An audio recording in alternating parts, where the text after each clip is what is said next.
This is a KUGR sports production. Good pass down low to Eric Strupp, and he scores off the glass. Giving you play-by-play coverage of all your favorite WSU athletics.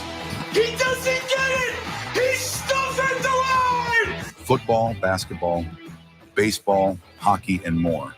Absolutely electrifying play from Washington State to get him right back in this game. Follow us on YouTube at KUGR Sports to listen to every game live.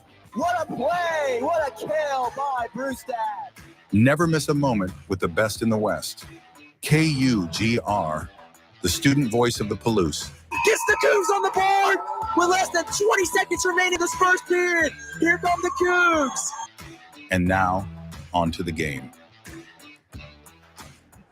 We welcome you to Corvallis, Oregon, in the home of the Oregon State Beavers as the Cougars step inside Reser Stadium to meet the fiery spirit of the fractured Pac-12 foe, the Oregon State Beavers. Hello and welcome. Davis Hagen alongside Nathan Eshelman. So glad to be with you down in Corvallis live for KUGR. We got a little bit of a pregame snafu with our connection, but there is no problems now. We're right towards game time with about 8 minutes and 30 seconds remaining, just getting closer to kickoff. And Nathan, we talked a little bit earlier, but we'll say it again for the crowd that's just joining us. Washington State 4-4, 2 wins away from a bowl game.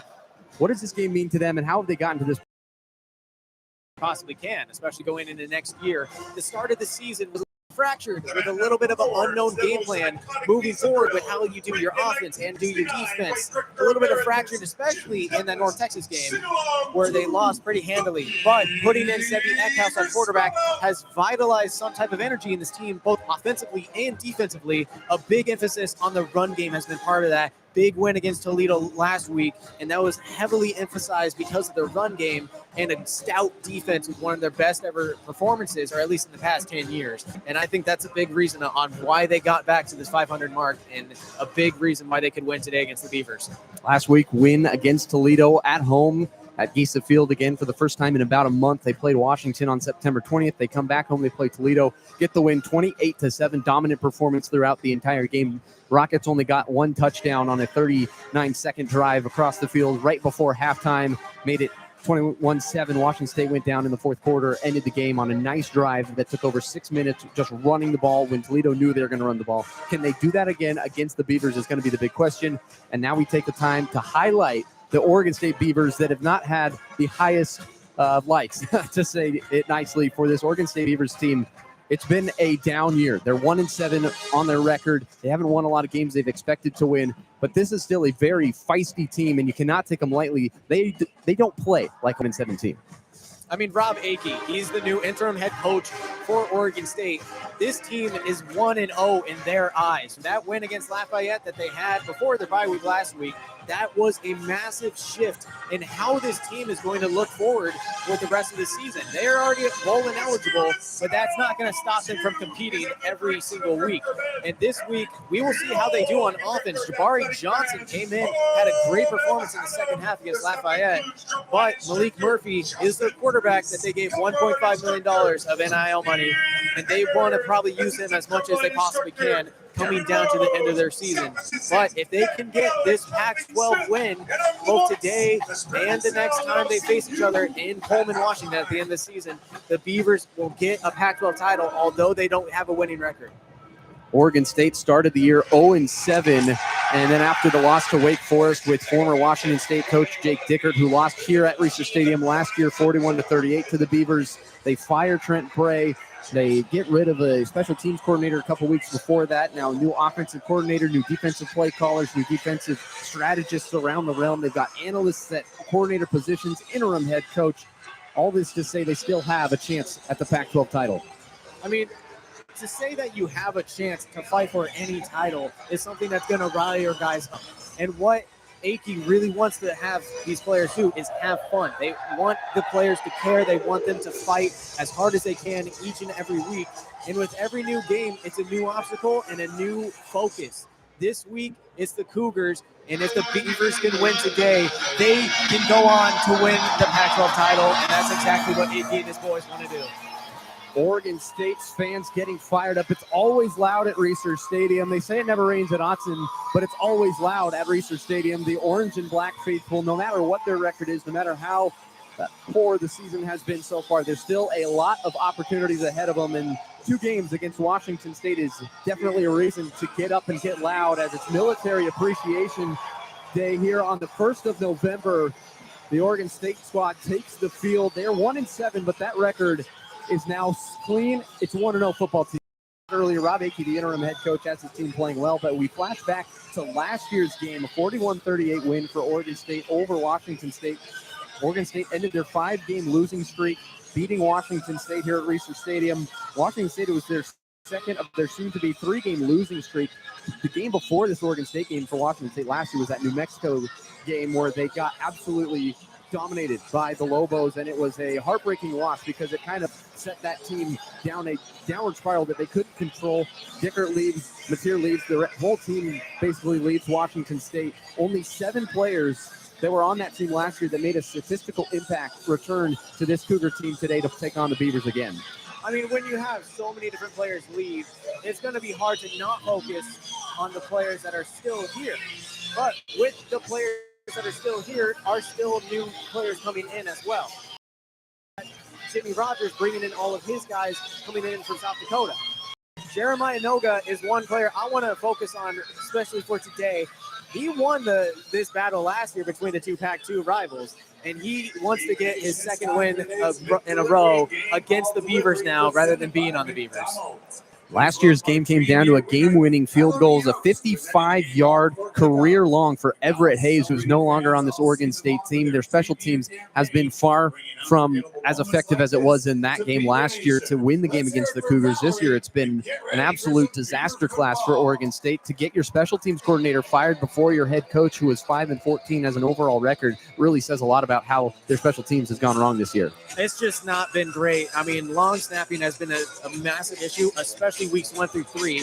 There's been a change ever since then with having Will Haverland, the outside linebacker, be the long snapper. But not just that as well. Your place kicker is 4 of 9 from field goals on the season, and their punter is very much a booming punt, or it's not going to be a far punt type of guy in AJ Winsor. So what they need to do on special teams is stay focused, stay stout, and not make mistakes, because that's really the one spot of the field that the mistakes can make you lose games. And in order to win this game, Nathan, for Washington State, what are the keys to the game and keys to success to win this game against Oregon State and get revenge for last year?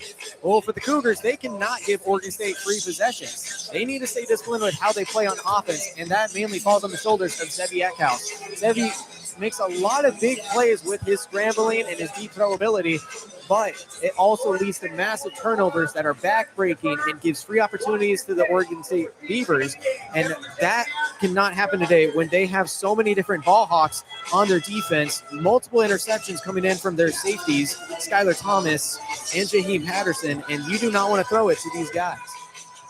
Yeah, and for Oregon State, their impact player in this game is definitely going to be Anthony Hankerson. For Washington State, it's definitely Zevi Eckhouse on the offensive side, but Isaac Terrell's a guy that is in the top 25 in the nation in tackles for loss. This could be a really dynamic game between offense and defensive prowess of Washington State. The Cougars have lost the toss to the Beavers. The Beavers defer. Washington State will get the football first, and that means the offense will come out. And the starting lineup for the Cougars in this game, similar to last week, with left tackle Ashton Tripp, left guard Noah Dunham, the center is Brock Dew, right guard AJ Vaipaulu, and right tackle Johnny Lester. The wide receivers Josh Meredith, Jeremiah Noga, and Tony Freeman. Quarterback Zevi Eckhouse, who reached over 10,000 career passing yards last week against Toledo. And the starting running back, Kirby Voorhees. Defensively for the Beavers, they've been banged up all year. Injuries across the board, but defensively, they've been ravaged. Their starting lineup is Nico Taylor, Tevita Po'omea, Thomas Collins, and Kai Wallen on the defensive line. Linebacking core, Dexter Foster and Aiden Sullivan. And then the nickel, Kobe Singleton. And then their corners, they've got Vajrawale and Tucker, who have been great so far this year, but their safeties, Nathan, have really been what stood out is Patterson and Thomas in the back end. I mean, those guys are really what holds down this defensive side. Pressure has been an issue for the Beavers all season long, not able to get many sacks as a team. And I mean, it's really been their corners and their safeties that have been holding it back. Their coverage has been stout. They've been trying their best, but when you can't get defensive pressure, you cannot win football games. And luckily, last week against Lafayette, there was multiple pressures in the backfield, leading to tips, deflections, and a big man interception from JoJo Johnson. Oregon State tees it up. Ojeda, the kicker, ready to boot things away. November football is here, and you can throw out the records. Washington State and Oregon State underway, and the ball bounces in the end zone for a touchback. And Oregon State will start on defense with Washington State's offense coming out first to the 25-yard line. Again, Christian Hilborn and Jalen Caldwell out on the offensive line. We'll see how this offensive line plays today. Last week was great. It was the first time they've had more rushing yards than passing yards since last year against Utah State, with over 300 rushing yards in that game. It was a narrow margin in the last week's game against Toledo. And here we go. Zevi Eckhouse and crew with a physical formation to start this one. Adam Olafale, the 6'7" tight end with two receivers to the right for Eckhouse. Kirby Voorhees, the running back, heels on the 20 with the ball on 25 to start from the near hash. They hand it off to Voorhees, and he gets wrapped up and taken down after he got back to the line of scrimmage. And a good start for this defense for Oregon State. And Hickle, the defensive tackle. This is an injury-ravaged Oregon State Beavers defensive line, and if they can have edge threats from Hickle or Kai Wallen, that's exactly what they need to stop the run game of the Cougars.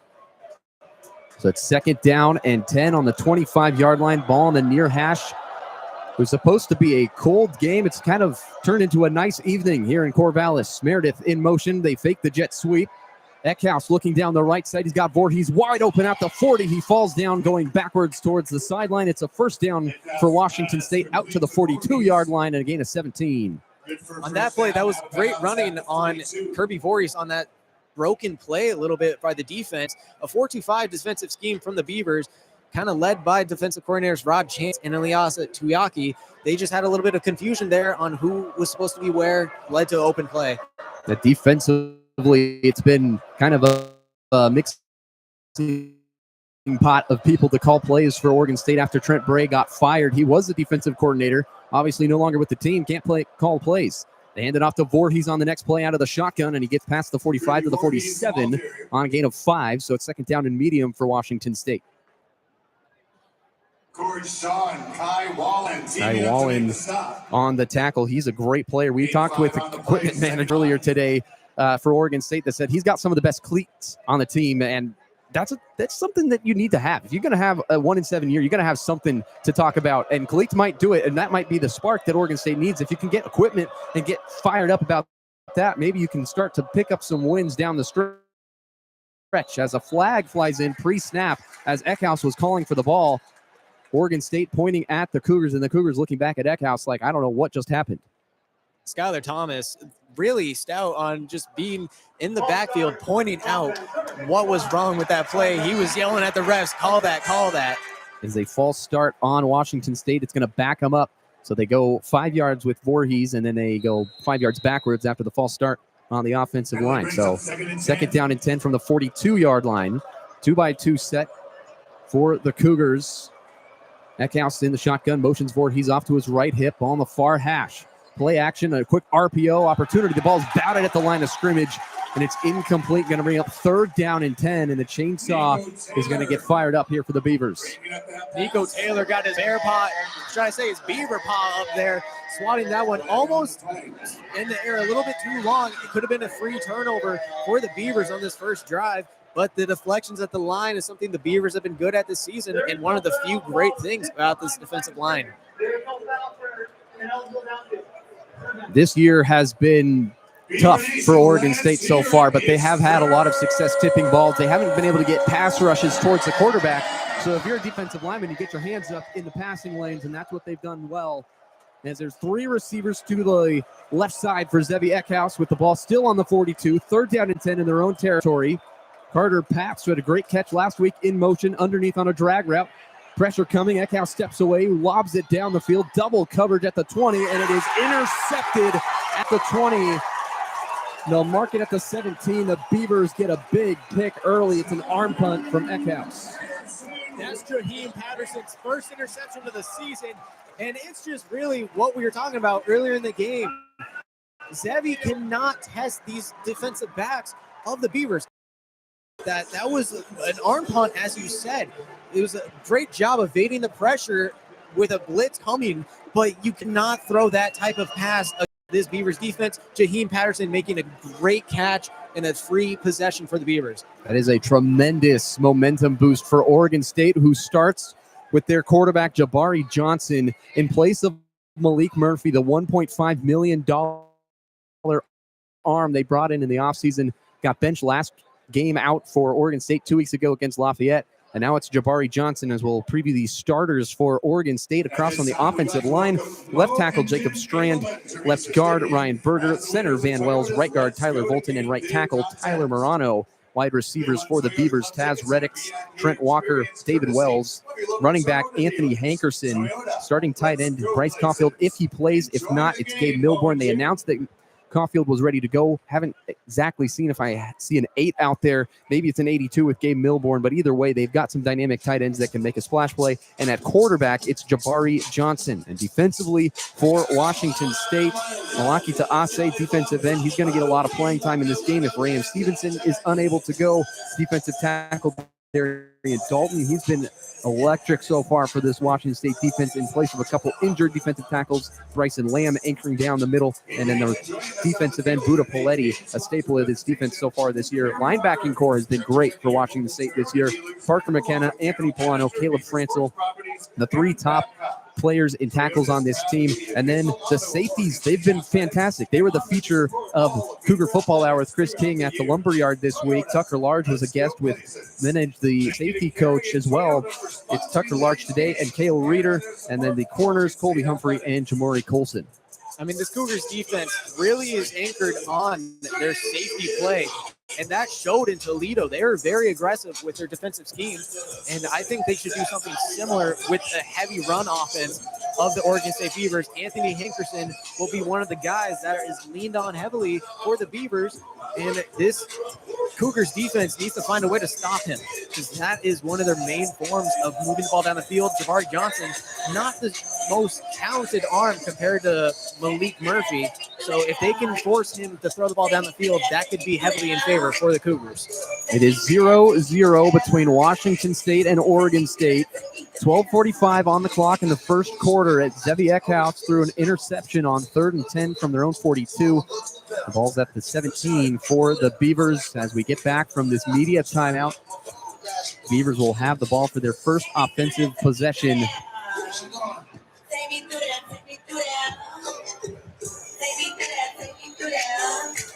Three receivers to the left, one to the right. It's the running back, Hankerson, who's all alone at the numbers. Johnson empty in the backfield for the first play of the game for Oregon State.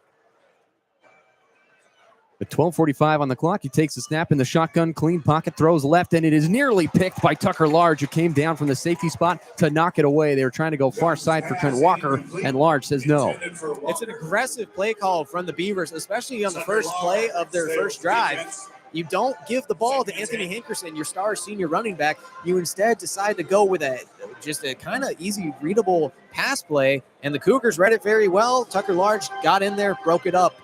Great play by the Cougs. 2-by-2 set for the Beavers. Ball on the far hash. Oregon State moving left to right.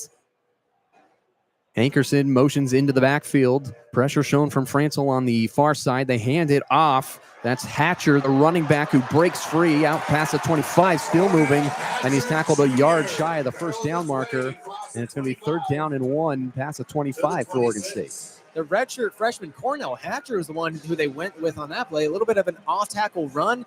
Unexpected run play there, and the Cougars a little bit not prepared for that. Hatcher making a great job pushing through the Cougars defense, not clean tackles, and it's a close 3rd down now. Beavers have one of the best running backs in the country in Anthony Hankerson. They don't go to him on the first carry of the game. They go to him up the middle on 3rd down and 1, and he spins off a tackle before McKenna comes in and hits him in the hip, but he pushed him forward just enough for the first down, and the Beavers get a fresh set.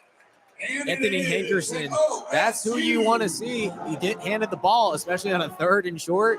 Easy first down right there. It was stopped in the backfield, but Hankerson, with his talent, his skill, bounces off a defender, spins all the way to his right. First down for the Beavers. Still no score. 11 minutes, 30 seconds left in the first quarter of play between Oregon State and Washington State in the first of 2 meetings this year. 2-by-1 set. Johnson takes the snap, rolls to his right, throws underneath, caught by Caulfield, who does get the start today. He missed last week against Lafayette, hasn't played since the Houston game, but he's back in, and he's a really good weapon. That's a gain of about 5 for Oregon State, and it's 2nd down and 5. Something that's opened up with the playbook with having Jabari Johnson as the starting quarterback is the RPO. He almost decided to hand the ball off to Hankerson there, but kept it himself, found the open tight end, solid gain on the play, and that's something that's only available with Jabari Johnson. 10:50 remaining in the first quarter, still 0-0. Oregon State with their first drive. Washington State turned it over on their opening set of plays. Johnson hands it off up the middle to Hankerson, who bounces through. Cale Reeder crashes into him, but not before Hankerson got the first down. So the Beavers continue to move the chains. And an interesting stat coming into this game, Oregon State actually has more first downs than Washington State. The Beavers are 17th in the country, averaging 21 first downs per game, yet they're just 1-7 this year. Or Washington State's offense only averages 18 first downs per game, which is only a difference of 3, but it's a difference of almost 100 different teams spread out throughout that range of first down. So Beavers just have had trouble finishing drives and getting points. Shotgun set for Oregon State. Caulfield in motion, returns to where he came from on the left side. They hand it off up the middle to Hatcher, who gets out to around midfield. He's taken down at the 47-yard line. And he got about 9 yards. Gain 9 on the play. So not quite a first. A wildcat quickly. Hatcher comes out. Hankerson, the running back, into the quarterback spot. Empty set. Hankerson all alone. Sends the quarterback Johnson in motion. They hand it off to nobody, and Hankerson goes out to midfield right at the stripe, and another first down for the Beavers. They just continue to march down the field. 9.5 minutes in the first quarter, 0-0 the score. I mean, with this play calling from the Beavers, they're going all out. They're pulling out all the tricks, having a Johnson on a fake jet sweep with Hankerson just keeping it on a wildcat straight up the gut.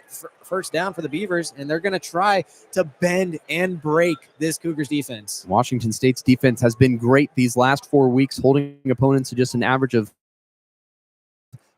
13 points per game. Johnson to throw, rolls to his right all kinds of time, throws and fires to Reddix, who makes the catch, and it's a first down. Taz Reddix, the speedster, sits down in the pocket, and he's into Washington State territory with his first catch of the game. Reddix did a great job finding space in that zone coverage. Took a little bit of a big hit on the tackle, limping off the field. Hopefully he's okay, but great route, great catch. Good first down for the Beavers once again. No score. 8.5 minutes in the first quarter. Oregon State into Washington State territory at the 38-yard line. They hand it off, and immediately it's Buda Poletti who makes the big stuff on Zach Card, the wide receiver who lined up in the backfield. Got met by Buda Poletti, who nobody blocked, and it's a loss of 4 yards for the Beavers. They go back to the Washington State 42-yard line. Again, Beavers moving right in their military appreciation gray uniforms with the white helmets, white pants. Washington State crimson helmets, all white uniforms in Corvallis, with the sun barely peeking through into the student section in the lower bowl. From the 42-yard line, 2nd down and 14. They fake the pass to Reichel. They throw it to Hankerson on the left side, breaks a tackle from Dalton, and then Bryson Lamb comes in to clean it up. And again, Oregon State goes backwards to the 45, so they lose 3 more yards, and now it's 3rd and 17. I mean, the bend and don't break mentality of the Cougars kind of showing on these 2 plays, and a great job blowing up the screenplay. Cougars are pretty well trained and well disciplined when it comes to those running back design pass plays. Along with Lamb, and just easy tackling right there. Big 3rd down now. It is a big 3rd down, almost in no man's land. Don't really want to punt it from this area if you can pick up a few. 3rd down and 18 officially from the 46. Johnson takes the snap. Pressure coming up the middle. He throws it underneath. That is caught by David Wells, but he barely gets back to the line of scrimmage, if anything. And a great tackle made by Colby Humphrey. Great job by this Washington State defense. Again, this is exactly what happened last week against Toledo. They give up a couple yards, and then all of a sudden the offense gets stuck in the mud and the defense attacks, and they force a punt in the middle of the field. And here comes Oregon State's punt unit with just over 6.5 minutes to play. 0-0 the score. So after the interception from Eckhouse, the defense makes a stand. Very similar to how last week went against Toledo. The punter, A.J. Windsor, out to boot it away. He punts it high into the sky, angling left, and it'll bounce inside the 10, be scooped up by David Wells, the wide receiver for Oregon State, and the ball will be marked at the 7. And they're going to keep walking out to the 8-yard line, where Washington State's offense will come out. When we come back, you're listening to KUGR, the student voice of the Palouse, where the score is 0-0 with 6:10 to play in the first quarter.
Live from Corvallis, it's KUGR, the student voice of the Palouse. Davis Hagen, Nathan Eshelman with you.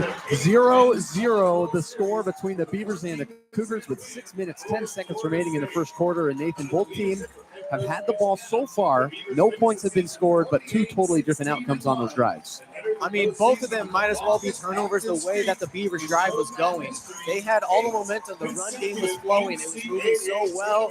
Trickery was working against this Cougars defense. And then all of a sudden, the Cougars defense just pounded it straight into the face of the Beavers. And their tackling was stout. Their coverage was good. And every single play the Beavers tried to run was stopped immediately. And they had a punt. But when it comes to the Cougars, they were also making a drive down the field. And they almost got into scoring position, but Zevi Eckhouse did exactly what he couldn't do in the key to the game. He needs to be more careful with how he takes these possessions. You cannot be throwing into double coverage 30 yards down the field. Carter Paps did have some great catches last week, but you can't just rely on that every single week, and he's got to be smarter with the football. It's always hard to catch it in double coverage, but especially when you give the leverage to the defensive side of the football. For the Oregon State Beavers, they get the turnover Patterson made a great play. We talked about the safeties, how they're really electric with Thomas and Patterson, and Oregon State gets the turnover on the drive. Now the Washington State offense comes back out. Ball on the 8-yard line. They're moving right to left. They're pinned deep in their own territory. They got 3 receivers to the right side in a stack formation with 2 receivers back behind Meredith. So 0-0 the score, 6:10 to play. A lean in motion. They hand it off to Voorhees up the middle, makes a jump cut, still running, keeps his feet, puts his hand on the ground, out past the 20 to the 21. Gain of 13 and a first down for Washington State on the opening play of this drive. I think if the Cougars are going to keep running it like that, they need to go and attack this left side. Tripp and Lester playing great job on the left side, sealing it. And then Kirby Voorhees is just finding the holes, and he's making people miss. He did that a lot against Toledo, and he did it again on that play, making 2 men miss before he got the first down. 5.5 minutes, 0-0. Washington State and Oregon State battling for the first of 2 games. 2 running backs in the backfield. They hand it to Voorhees, who breaks past the 25 down to the 26 for a gain of 5 yards. And Eckhouse on the first drive had a 17-yard pass, but then an incompletion and an interception. They go ground on the first couple plays of this drive out to the 26-yard line. Still 0-0. But they're moving the ball. On the right side of the offensive line for the Cougars, they need to rely on the speed of Johnny Lester, and that's what they did on that inside sode split. They had him fill the gap, and Voorhees busted through it. Good gain. Jeremiah Noga, the former Beaver, in motion. Eckhouse fakes it to him on a jet sweep, goes up the middle, and he gets taken down. Did not gain any yards. Aiden Sullivan tackled him right at the line of scrimmage. And now it's 3rd down, and the chainsaw gets brought out again. Under 5 minutes to play, 4:36 to be exact. Sullivan is one of the best linebackers for this Beavers team, and he has 2 forced fumbles on the season. He'll try to probably force another turnover on Eckhouse. Maybe force his 3rd one of the season. 0-0, back and forth action so far. Both teams feeling each other out. Meredith in motion, goes back towards the sideline. Eckhouse takes a snap, rolls to the right, sets his feet, fires to Tony Freeman. The ball is on a diving catch by Tony Freeman out past midfield to the 46. No, they're going to mark it at the 48-yard line of the Beavers. Still a big first down for Washington State. A little bit of chirping between Freeman and Singleton. Singleton coming into this week for the Beavers said he knew there was going to be a lot of trash talk this week, knowing Jeremiah Noga previously, and he understood that this was going to be a fun game, and he got beat on that play. Freeman got open, and Eckhouse finally able to put it right in the bucket. First down for the Cougars on a big play down the field. 26-yard gain for the Cougars. 3.5 minutes, first quarter of play, 0-0. Eckhouse takes the snap, fakes the toss, going down the sideline to Lechner. He lobs it up, and the catch is made past the 30-yard line to the 29 of the Beavers. Eckhouse pass complete to Trey Lechner. The play action really got the Beavers on that play. Lechner did a great catch, turning around, spinning on the sideline, going to the ground, not losing it, control at all, beat the linebacker, and a good first down by the Cougars. Play action has been their play that's worked for them so far in this drive.